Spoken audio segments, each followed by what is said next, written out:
YouTube પર lecture સાંભળતા પેલું ઇન્સ્ટાગ્રામ નું નોટિફિકેશન આવે, બહુ ઈચ્છા થાય એટલે નોટિફિકેશન ટચ કરીએ, પછી મેસેજ વાંચ્યું, કોઈ કે રીલ મોકલી છે, એ રીલ ખોલીને જોઈ, જેવી 30 સેકન્ડની રીલ પૂરી થાય એટલે આંગળી ઓટોમેટિક ઉપર જાય, એટલે બીજી આવે, ત્રીજી આવે, ચોથી આવે, એમ કરતા એક મેસેજ તમને અડધા કલાકમાં પડે.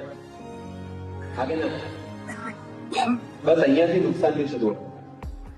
એટલે તમે જયારે મોબાઈલ ફોન વાપરો છો ત્યારે તમારી પાસે બહુ ક્લિયર હોવું જોઈએ કે પહેલી વસ્તુ કે ઇન્સ્ટાગ્રામ અને વોટ્સએપ ના નોટિફિકેશન બંધ હોવાનું હોય.